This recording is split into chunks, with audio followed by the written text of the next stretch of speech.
America पर भड़का Saudi अरब। मैंने कहा था राज खुलेगा और इस जंग के बाद फैसला हो जाएगा ताकतवर कौन है।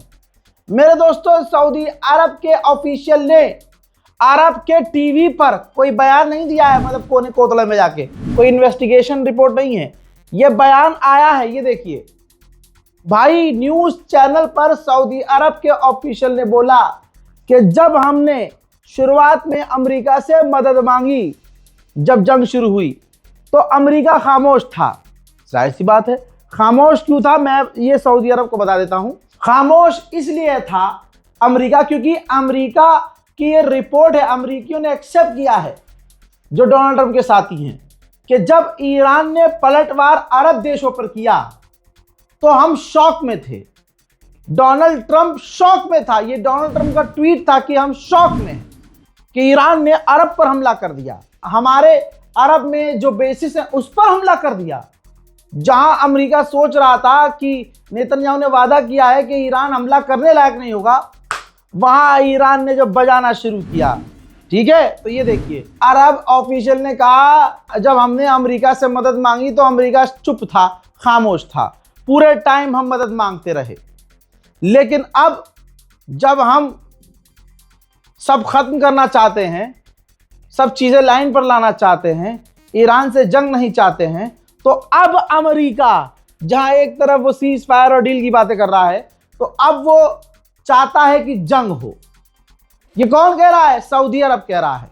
अब जो कल तक सऊदी अरब से प्यार करने वाले मुसलमान थे, उनसे कहूंगा अब क्या कहोगे? अब तो तुम्हारा सऊदी अरब खुद कह रहा है कि जब मदद मांगी तब अमेरिका चुप था और अब चाह रहा है कि हम लड़े। जाहिर सी बात है, देखिए सीज फायर हो जाएगा। अगर सीज फायर हो गया, जंग बंदी हो गई, तो अमेरिका को पता है कि हम इतनी बुरी तरह से हारे हैं कि कोई सोच भी नहीं सकता। इजराइल की भी एकदम चिरी पड़ी है। तो ऐसे में अब दुश्मन कभी नहीं चाहेगा कि वो जंग में उतरे, वो चाहेगा कि अब अरब और ईरान आपस में लड़ें। तो यहां पर ईरान और खासकर अरबों को अलर्ट होना होगा। ईरान के राष्ट्रपति पेजेश्कियान को फ्रांस के राष्ट्रपति इमैनुअल मैक्रोन ने फिर से फोन किया और दबाव बनाया, रिक्वेस्ट की कि अब जंग खत्म होनी चाहिए, एक बेहतर डील हो जाए ताकि इलाके में शांति आए।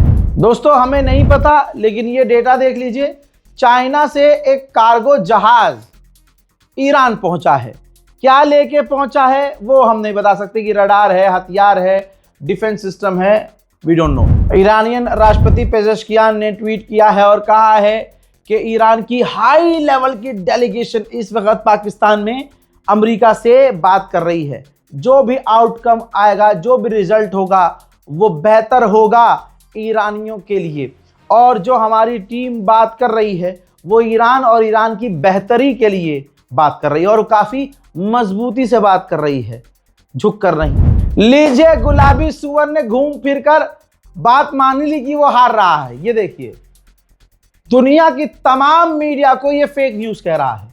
The fake news media is crazy. आप समझ रहे हैं? ये अमेरिकी मीडिया को नहीं, ये ईरानी मीडिया को नहीं, दुनिया के तमाम मीडिया चैनल्स को, मीडिया पोर्टल्स को ये फेक न्यूज कह रहा है।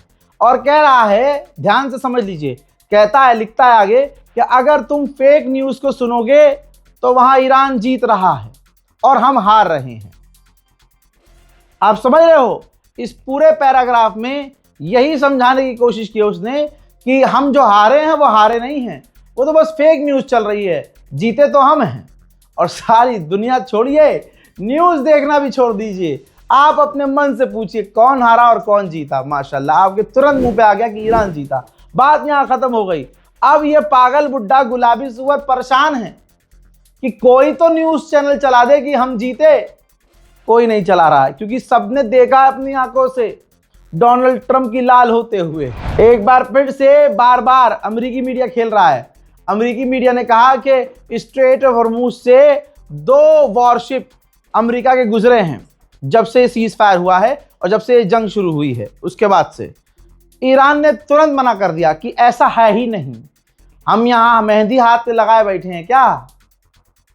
कोई अमेरिका का जहाज स्ट्रेट ऑफ हॉर्मुज से नहीं गुजरा है। मेरे दोस्तों, ईरान को पिछड़ा पुराना पता नहीं क्या क्या समझने वालों के मुंह अब काले हो गए हैं। जरा देखिए, अभी कुछ दिन पहले जो पुल, जो ब्रिज, जो रेल की पटरियां, जो सड़कें अमेरिका ने उड़ा दी थी, माशाल्लाह उसको ईरान ने लगभग बना भी दिया है। कई जगह सड़क और पटरियां और रेलवे लाइन ठीक भी हो गई, और अब जो बची कुची हैं उसको भी ईरान तेजी से ठीक कर रहा है। ईरानियन स्टेट मीडिया महर न्यूज ने रिपोर्ट जारी की है और कहा है कि पाकिस्तान में जो हमारी डेलीगेशन है वो अमेरिका से बहुत सीरियस बात कर रही है और सीरियस नोट पे बात हो रही है।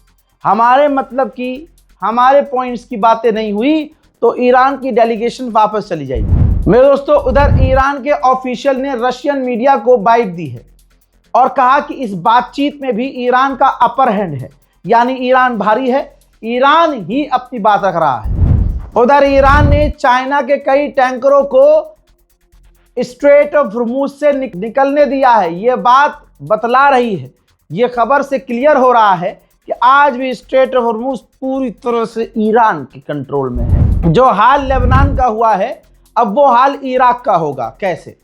डोनाल्ड ट्रंप ने इराक में जो एक व्यक्ति था जो राष्ट्रपति पद के लिए चुनाव लड़ रहा था, उसका नाम लेकर धमकी दी थी ट्रंप ने कि अगर ये इराक का राष्ट्रपति बना तो हम जो मदद देते हैं इराक को वो देना बंद कर देंगे, जो हम ग्लोबल लेवल पर इराक को सपोर्ट करते हैं वो बंद कर देंगे, बल्कि इराक को हम दुश्मन की निगाह से देखेंगे, और इराक को जो हम फंडिंग करते हैं, उनकी कंपनीज हैं, इंटरनेशनल बैंकिंग्स हैं, और जो वो तेल वेल बेच, हम पाबंदी लगा देंगे।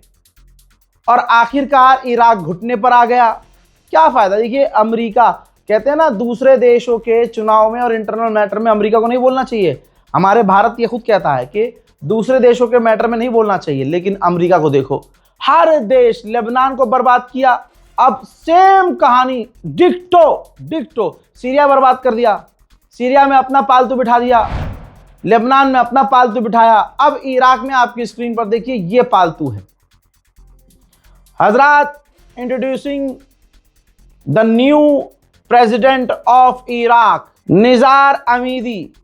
जी हाँ, अब ये इराक के न्यू प्रेसिडेंट हैं और 2003 के बाद ये छठे प्रेसिडेंट हैं।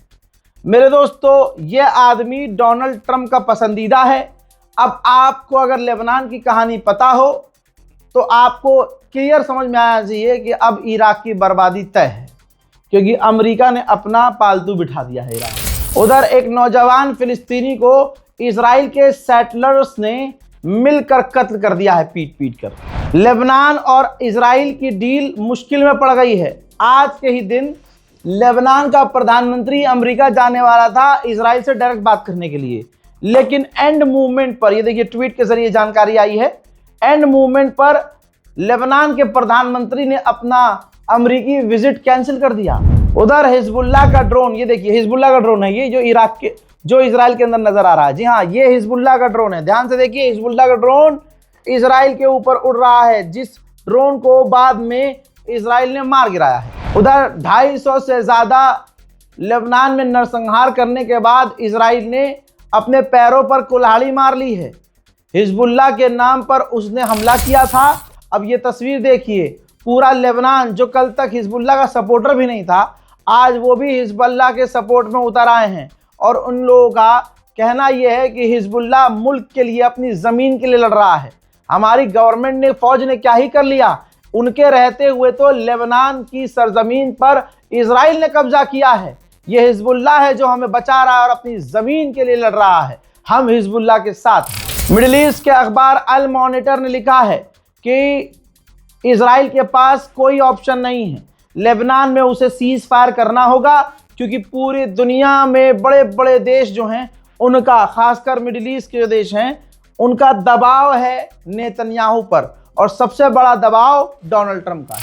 हजरात, ये इजराइल किसी का सगा नहीं है। ये देखिए, जेरूशलम की तस्वीर है, यानी जो ईसाइयों का त्यौहार चल रहा है, ईस्टर चल रहा है, त्यौहार ईस्टर है ईसाइयों का, वो भाई बैतुल मुकद्दस की तरफ, यहाँ तक कि अपने चर्च में भी जो फिलिस्तीन में रहने वाले, इजराइल में रहने वाले जो ईसाई हैं, उनको ईस्टर के दिन भी, ईस्टर के त्यौहार पर भी चर्च जाने नहीं दे रहा है।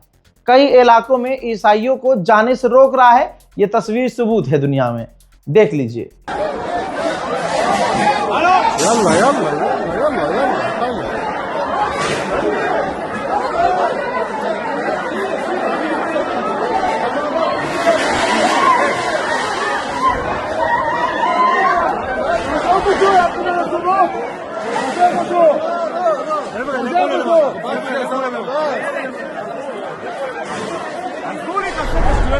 इजराइल किसी का सगा नहीं है भाई।